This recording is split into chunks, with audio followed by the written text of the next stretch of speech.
The intercom buzzes at 9 p.m. on a Tuesday. Security camera shows two people I haven't seen in 5 years. My parents, standing at my 15 million penthouse like they own the place. My father's voice crackles through the speaker. "Denise, open this door. We need to talk. Now." I don't move. My finger hovers over the button, but I can't make myself press it. Marcus, my boyfriend, looks at me from the kitchen. He knows. He knows everything. The whole story I've been carrying like a weight in my chest. The story I'm about to tell you. 5 years ago, I graduated from MIT, top of my class, full scholarship, summa cum laude, the whole thing. I sent my parents the invitation 3 months early, gold embossed, circled the date. My mom said they'd be there. My dad said he was proud. I believed them. Graduation morning, I woke up excited, put on my cap and gown, checked my phone 17 times, no messages. I walked to the ceremony alone, sat with strangers, watched families hug and cry and take a million photos. My phone finally buzzed during the speeches. Cameron's team made finals. Big scouts coming. You understand, right? We'll celebrate later. That was it. 37 words. My brother's soccer game mattered more than 4 years of my life. More than MIT. More than me. I sat there in that crowd, and something inside me just stopped. I didn't cry. I didn't call them back. I walked across that stage, took my diploma, and smiled for nobody. After the ceremony, I stood alone in my cap and gown. Families everywhere. Balloons, flowers, laughter. I took one selfie. Just me. Then I made myself a promise. Right there. I promised I'd build something so big they couldn't ignore me. So successful they'd have to notice. So powerful that when they finally came looking, I'd be the one deciding if they got in. That promise turned into 100 million in 5 years. And now here we are. Hit subscribe if you think parents should show up for all their kids, not just the favorite one. Real ones know that success earned alone hits different. Comment, "I showed up for myself," if you've ever had to be your own biggest fan. Because what happened after I didn't open that door? Let's just say my parents learned exactly what it feels like to be left outside looking in. The intercom buzzes again. My father's voice cracks this time. "Denise, please. We're losing everything. The house, our savings. We need you." My mother starts crying in the background. 5 years ago, I needed them. Now the roles have reversed, and the choice I'm about to make will change everything forever. But first, you need to hear how a girl who graduated alone became the woman they're now begging for help. Because this story, it's about to get wild. Growing up, our house had 2 kinds of kids, the star and the shadow. Guess which one I was? My brother Cameron was 3 years younger than me, but you'd never know I existed. Every wall in our house had his face on it. Trophies, medals, photos of him scoring goals. My stuff? Mom kept it in a box in the garage. "We'll hang it later," she always said. Later never came. Cameron played every sport: football in fall, basketball in winter, baseball in spring, soccer in summer. My dad coached all his teams. My mom ran every booster club. Dinner conversations went like this. "Cameron scored 3 goals today. Did you see that pass Cameron made? The coach says Cameron might go pro." I'd sit there eating my pasta, invisible. Sometimes I'd try. I got an A on my science project. Dad would nod without looking up. "That's nice, honey." But here's the thing that really broke me. And I need you to understand this part because it explains everything that happens later. When I was 14, something huge happened. Something that should have changed everything, but it didn't. And that's when I learned the truth about my family. I won the regional science fair. Not just won, destroyed it. My project on renewable energy beat 200 other kids. The prize? A trip to nationals in Washington, D.C. A chance to compete against the smartest kids in America. I ran home with the certificate, hands shaking with excitement. Dad was in the garage working on Cameron's baseball swing. I showed him the certificate. He glanced at it for maybe 2 seconds. Good job, Denise. Now grab the camera. I need you to film Cameron's form. The recruiter wants footage. I was 14. Cameron was 11. Already, recruiters were watching him. Mom was making dinner when I showed her. She smiled that thin smile. The one that doesn't reach the eyes. That's wonderful, sweetie. You've always been so smart. It comes easy to you. Easy. Like I didn't stay up until midnight working on that project. Like I didn't spend 3 months researching and testing. A week later, Cameron scored 4 goals in some random game. Random. Didn't even matter for standings. Mom threw a party, invited the whole neighborhood, made a cake, posted photos everywhere. I watched from my bedroom window as people celebrated my 11-year-old brother like he'd won the Olympics. And I realized something that would shape the next decade of my life. I realized I could cure cancer and they'd still care more about Cameron's free kicks. But what I didn't know then, what I couldn't possibly understand, that realization would eventually make me richer than my parents could ever imagine. And they'd come crawling back for it. The question is, should I let them in? High school was when I stopped asking them to show up. I learned my lesson. I had debate tournaments every month, science competitions, academic awards, honor society inductions. I went to all of them alone, took the bus, sat in empty auditorium seats, clapped for myself in my head. Meanwhile, Cameron's schedule ran our entire lives. Dad took off work for his games. Mom rearranged family dinners around his practice. They drove 6 hours to watch him play in tournaments, paid for private coaches, expensive camps, special training equipment. I did the math once. They spent about $40,000 on Cameron's sports. On me? Maybe $200 for school supplies. Junior year, I qualified for the National Debate Championship in Dallas. Biggest achievement of my life so far. I needed $500 for the trip. Registration, hotel, food. I asked my parents at dinner. Dad didn't even look up from his phone. We can't afford that right now, Denise. Money's tight. 2 weeks later, Cameron wanted new cleats. $300. Designer brand. He didn't even need them. His old ones worked fine. Dad bought them the same day. Drove to 3 stores to find the right color. I watched him hand over his credit card and smile. That's when I started working. I got a job at the library, 15 hours a week after school. Saved every penny. Made enough for Dallas and bought myself a laptop for college applications. I also started keeping a list. Every time they chose Cameron over me, every missed event, every broken promise. I didn't know why I was keeping it then, but later, that list would become my shield. Senior year was the worst. College application season. I was applying to MIT, Stanford, Berkeley, all the big schools. I needed help with essays, financial aid forms, recommendation letters. My parents were too busy helping Cameron with his recruitment videos. He was applying to colleges too, but only for sports scholarships, not academics. I stayed up until 3 a.m. most nights, writing essays, filling out forms, teaching myself everything. My guidance counselor helped more than my own parents. She wrote my recommendation letters, proofread my applications, told me I was special. I cried in her office once, just broke down. She hugged me and said something I'll never forget.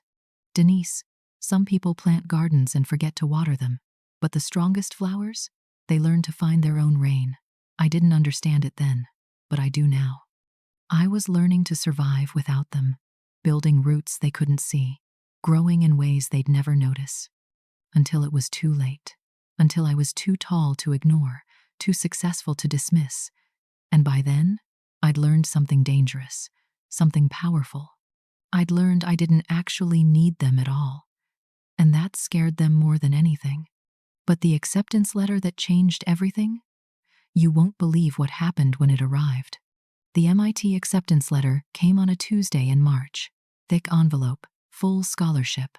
I opened it alone in my bedroom, hands shaking so hard I almost tore it. Full ride, room and board. everything covered.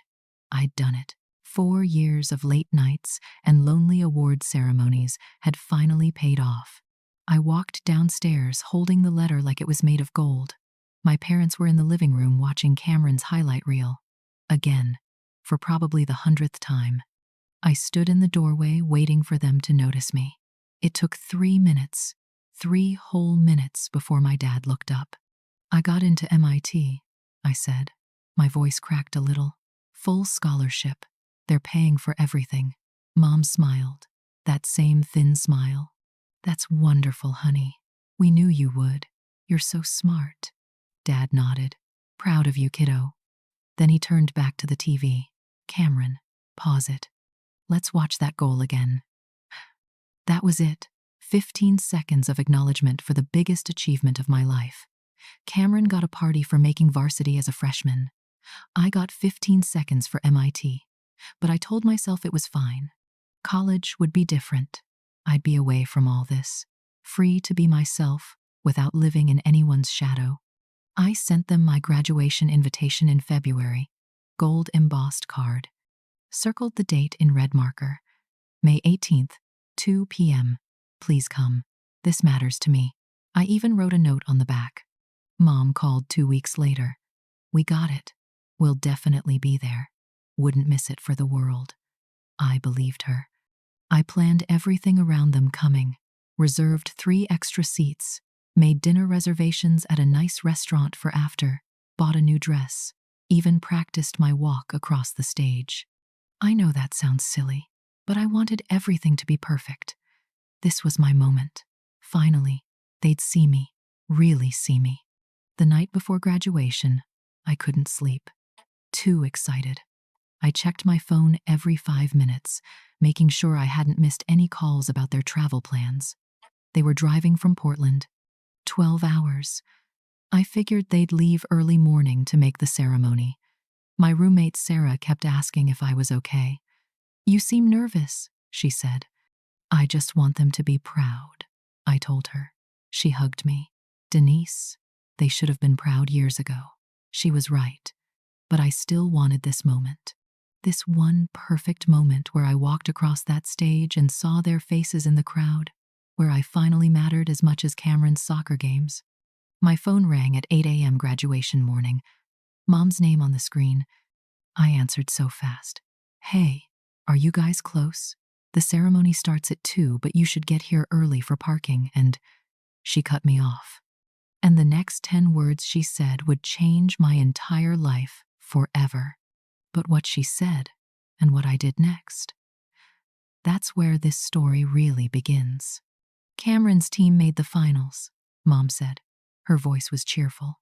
"Like this was good news. There are scouts coming, big ones, from USC and UCLA. This could be his shot, Denise. You understand, right?" I stood there in my cap and gown, phone pressed to my ear, unable to speak.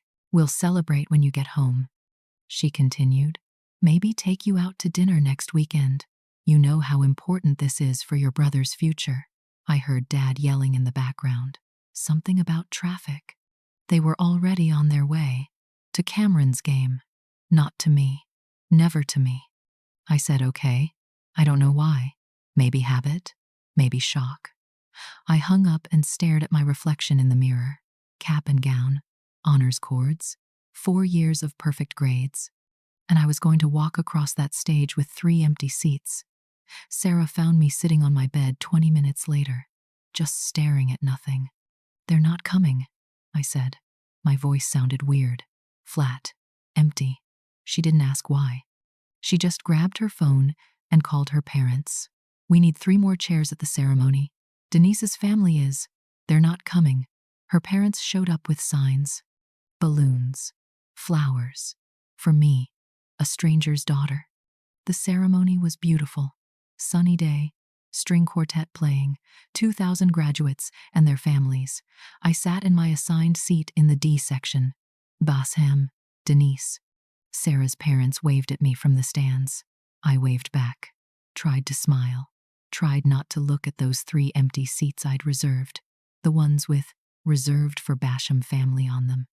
When they called my name, I walked across that stage. Summa cum laude, top 5%. The dean shook my hand extra long. Exceptional work, Miss Basham. Truly exceptional. I smiled, took my diploma, heard Sarah's parents screaming my name. It should have felt amazing. It felt hollow. After the ceremony, families swarmed the lawn, hugging, crying, taking a million photos. Sarah's mom tried to include me in their pictures. I appreciated it. But I felt like I was photobombing someone else's happiness. I took one selfie, just me. Cap, gown, diploma, fake smile. Posted it online with one word, done. I walked back to my dorm alone, sat on my bed still in my cap and gown, and I made a decision that would change everything.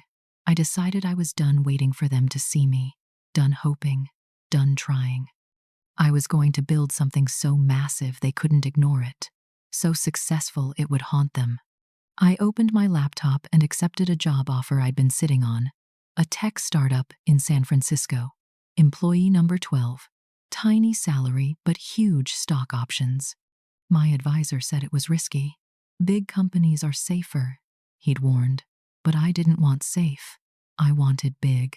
I wanted undeniable. I wanted revenge disguised as success. What I didn't know? That little startup would make me a millionaire in 2 years. But the real story? How I made sure my parents never knew until it was too late for them to take any credit. And trust me, the way I did it was genius. I moved to San Francisco with 2 suitcases and $800. The startup was called FinFlow. We built software that helped small businesses manage money. Boring, right? Wrong. It was revolutionary. And I worked like I was running from something. Because I was. Running from being invisible. From being the shadow. 80-hour weeks. Slept at the office most nights. Showered at the gym.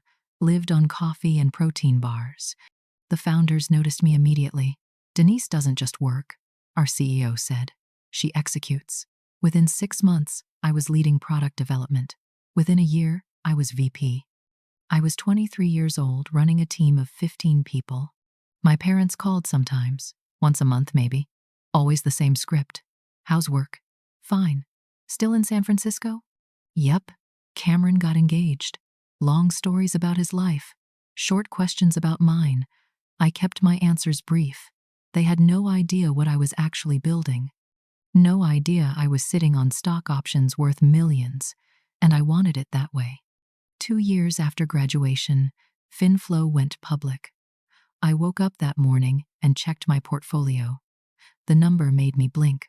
Hard. $7.2 million at 25 years old. I sat on my apartment floor and just stared at my phone. I'd done it. I was a millionaire. Self-made. No help. No family money. Just me. I didn't tell anyone. Not even Sarah. I bought a nice condo in Pacific Heights, but nothing flashy. Drove a used Tesla. Dressed normal. I started angel investing in other startups. Backed 3 companies that became unicorns. By 28, I'd turned that $7 million into $40 million. Still, I kept quiet. Still, my parents had no idea.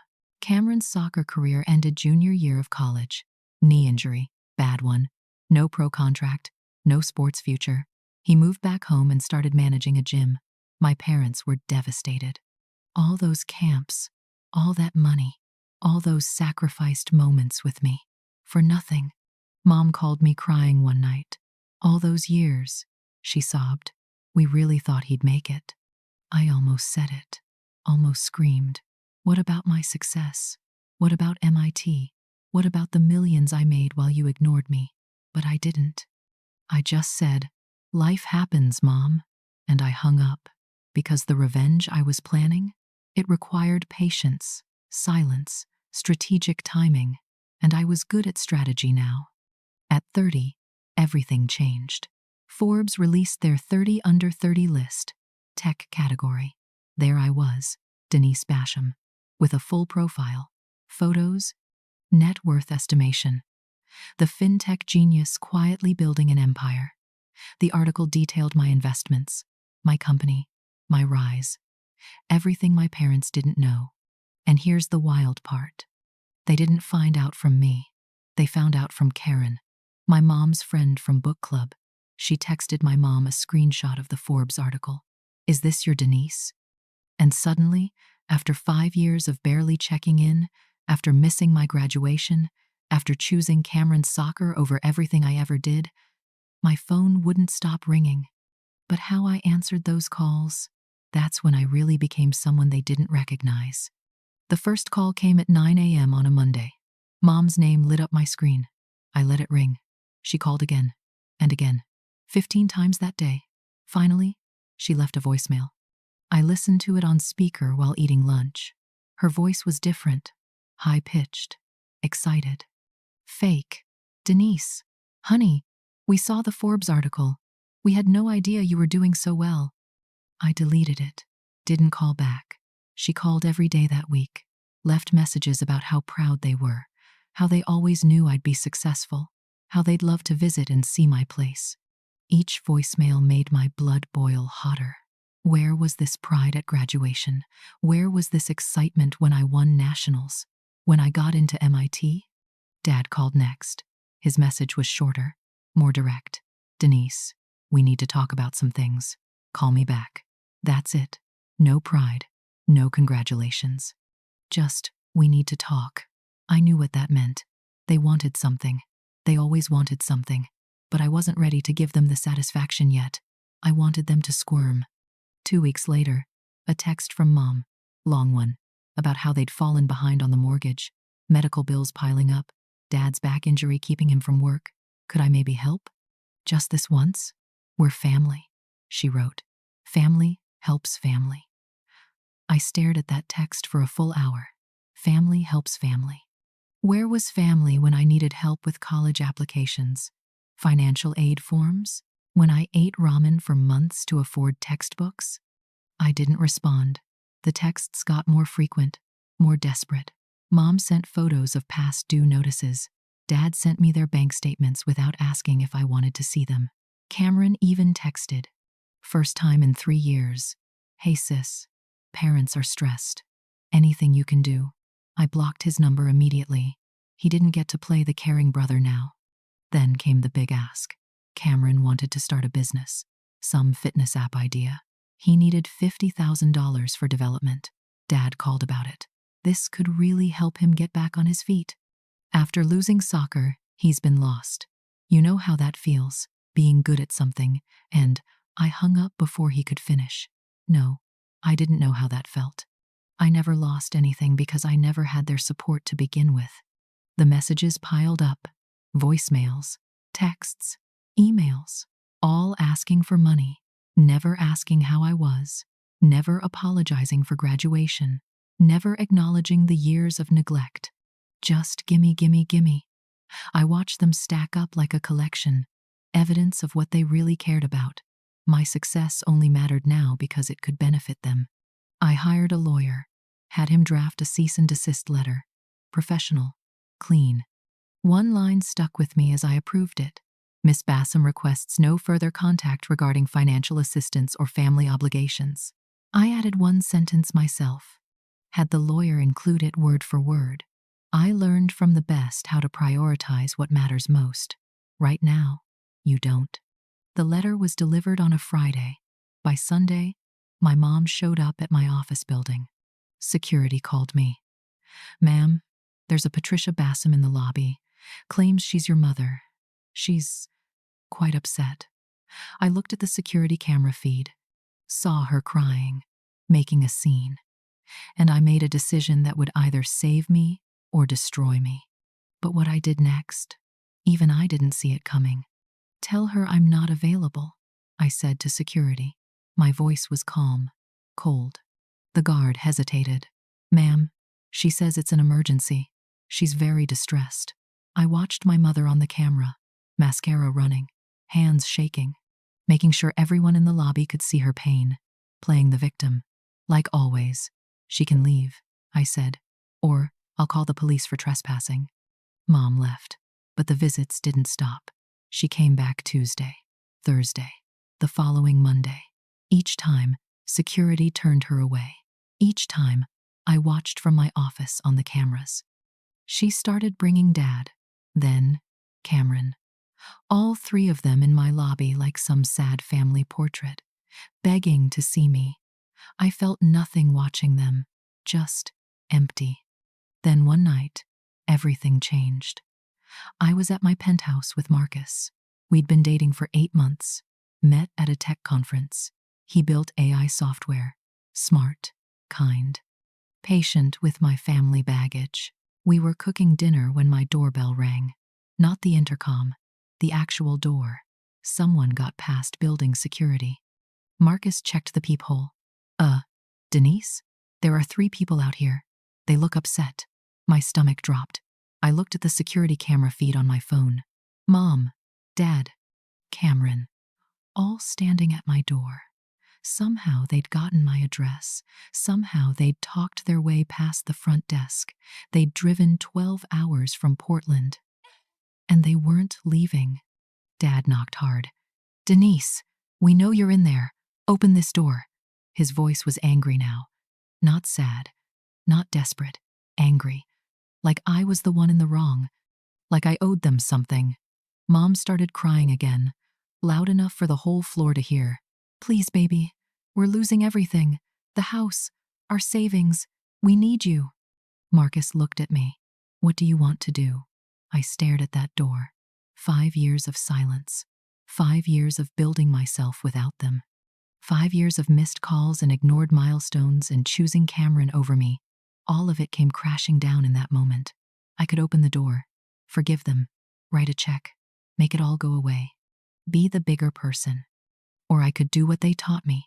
Put myself first. Choose what mattered to me. Let them feel what it's like to be on the outside looking in. To need someone who doesn't need you back. Marcus touched my shoulder gently. No judgment either way, he said. But whatever you choose, make sure it's for you, not for them. I walked to the intercom panel, pressed the button. There's a coffee shop 2 blocks north of here. Starbucks on the corner. I'll meet you there in 1 hour. Just Dad. Alone. No Mom. No Cameron. If I see either of them, I'm leaving. Silence on the other end. Then Dad's voice. Quieter now. Scared. Okay. 1 hour. Thank you. I released the button. Marcus hugged me. You sure about this? No. I wasn't sure about anything, but I was tired of running, tired of avoiding, tired of letting them live rent-free in my head. It was time to face them, time to say everything I'd been holding in for 5 years. But what I didn't know, what I couldn't possibly prepare for, Dad wasn't coming alone, and what he was about to tell me would break me in ways I never saw coming. I walked into that Starbucks exactly 1 hour later. Dad sat at a corner table, alone. He looked older than I remembered. Gray hair, deep lines around his eyes. Hands wrapped around a coffee cup like he needed something to hold on to. He stood when he saw me, tried to hug me. I stepped back, sat across from him instead. Thanks for coming, he said. His voice shook. I'd never heard my father's voice shake before. I wasn't sure you would. I didn't respond, just stared at him. Waiting. He cleared his throat. Your mother wanted to come. Cameron too. But I told them this needed to be just us. Smart move. I might have walked out if they'd shown up. We're in trouble, Denise, he said, getting straight to it. Real trouble. The house is in foreclosure. We're 3 months behind. The store closed last year. My back injury, the medical bills. We're drowning. We need help. Your help. I took a sip of my water, let the silence stretch, made him uncomfortable.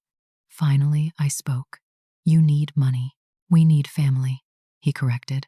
I laughed. Actually laughed. Hard and bitter. Family? That's interesting. Where was family when I graduated from MIT? Where was family when I won nationals at 14? Where was family every single time I needed you and you chose Cameron instead? His face went red. We made mistakes. We know that now. Now, I repeated. You know it now. When you need something from me. How convenient. I pulled out my phone, opened a folder I'd been keeping for years. I documented everything, Dad. Every award ceremony you missed, every game of Cameron's you attended the same day as my competitions. Every time you told me I was fine on my own because I was so independent. I slid my phone across the table. He looked at the screen, page after page of dates, events, proof of every time they chose him over me. His hand trembled as he scrolled. "We didn't realize," he whispered. "We thought you didn't need us like Cameron did. You were always so capable, so strong. We thought." "You thought wrong." I cut him off. "I needed you just as much. I just learned faster how to survive without you. And now you want me to save you? After teaching me that I'm only worth noticing when it benefits you?" The coffee shop was quiet. Other customers were pretending not to listen, but I knew they were. I didn't care. Dad's eyes filled with tears. I'd never seen my father cry, not once in 30 years. "I'm sorry," he said, "for all of it. For missing your graduation. For making you feel invisible. For failing you as a father. You deserved better. You deserved everything." His voice cracked. "And I'm not here to make excuses. I'm here to beg." Beg? The word tasted strange. My father begging me. The man who used to command every room, who never apologized, who built his world around Cameron's potential and my reliability. Now broken, small, human. "Please," he said. "I know I don't deserve your help, but your mother, she's not sleeping. She's not eating. The stress is killing her. And Cameron, he's trying, but—" "Stop," I said. My voice was ice. "Don't use Mom's health to manipulate me. Don't use Cameron's struggles. You want my help? Fine. Here's what's going to happen." I pulled out a paper from my bag, folded crisp. I'd prepared this days ago. Somehow knowing this moment would come. "These are my terms. Non-negotiable." Dad reached for the paper. His hand shook worse now. He unfolded it. "Read it." His face went pale. "Denise, this is—" He looked up at me, eyes wide, scared. "This is everything. You're asking for everything." "No," I said, standing up. "I'm asking for what you owe me. 5 years of missed moments, 18 years of being second place, a lifetime of being invisible. This is the price." I grabbed my bag, started to walk away, then stopped, turned back. "You have 48 hours to decide. After that, the offer expires." "And Dad?" He looked at me, broken, desperate, waiting. "You taught me that family only matters when it's convenient. Congratulations. I learned that lesson perfectly." I walked out of that Starbucks, didn't look back. Marcus was waiting in the car outside. "How'd it go?" he asked. I buckled my seatbelt, stared straight ahead. I just did something that's either going to free me forever or make me the villain of my own story. The terms I gave my father, they weren't just about money. They were about control, power, making them feel what I felt, and what they'd have to do to get my help. Let's just say it would cost them more than they ever imagined. Way more than money. But whether they'd actually accept, that answer came faster than I expected, and it changed everything. I didn't sleep that night, just laid in bed, staring at the ceiling. Marcus snored next to me, but my brain wouldn't stop. Did I go too far? Was I being cruel? Or was I finally standing up for myself? The next morning, my phone rang. Unknown number. I almost didn't answer, but something made me pick up. "Hello?" A woman's voice. Crying. "Denise? It's Mom." My chest got tight. Mom never called me. Dad always handled everything. Now she was sobbing into the phone. "Mom, what's wrong?" I asked. Even though I was angry, hearing her cry hurt. "Please," she whispered. "Please help us. Your father is destroyed. He hasn't eaten, hasn't spoken, just sits in Cameron's old room holding your baby pictures, the ones we should have framed, should have shown everyone." I closed my eyes, pictured Dad sitting there, looking at photos of little me. Too late. 20 years too late. Mom, I gave him my terms. That's all I can do. My voice sounded cold, even to me. She cried harder. Those terms, honey.